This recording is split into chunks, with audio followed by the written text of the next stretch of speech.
Hello again, everyone. My name is Solomon, and today I just will be answering the 4 questions presented in this week's discussion.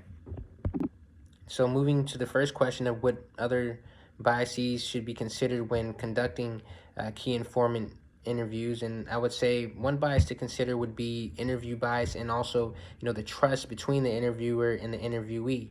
So this meaning that sometimes it may be common where the one getting interviewed will omit certain answers and reply in specific ways based on their trust of the interviewer. So I would say this would be one bias to consider, and also this is ways that an interview can be affected as well.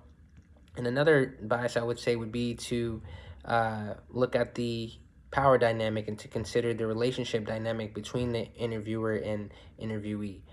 So pretty much making sure that the interviewer isn't in some type of position of power that is being held over the one that they're interviewing, because again, this can just affect that comfortability and how answers are given on that interview. And then another bias I would say that is often overlooked would maybe be the interviewee's preferences and the time frame of how the interview is conducted. Some people may not be willing to conduct long interviews, so that can present bias. And so for better participation, it's usually best that they would be able to conduct a shorter interview, so that way it can yield for better data collection.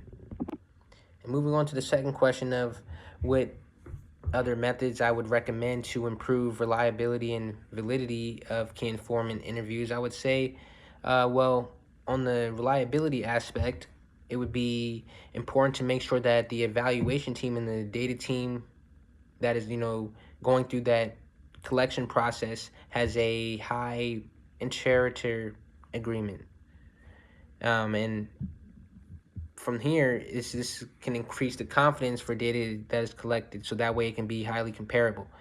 In addition to this, I would say another improvement to reliability could be to make sure that individuals that are being trained to use the software are entering it as accurate as possible. Because a lot of the time when data that is entered in these statistical softwares is that it's not being entered properly. So making sure that there's someone or a team that can further check that can definitely yield better study results. And then also I would say on the validity aspect, improvements can be made from improving face validity. So this can be done by just asking panel of experts to make sure that questions that the interviewer is asking is appearing to be measuring the right concepts of the interview.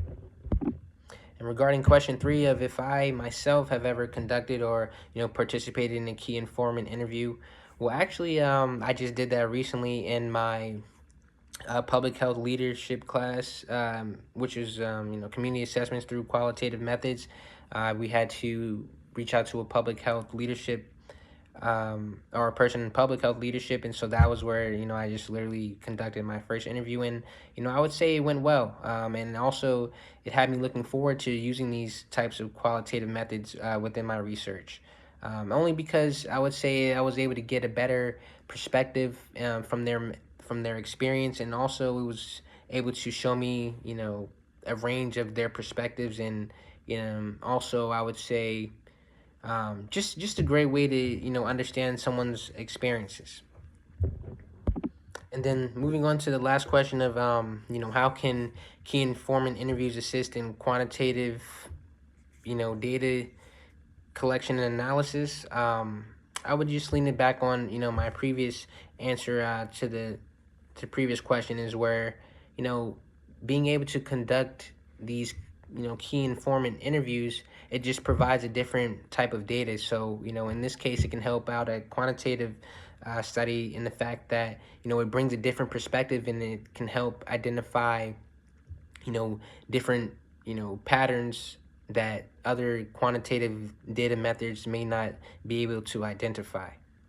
And thank you for listening, and yeah, have a great day.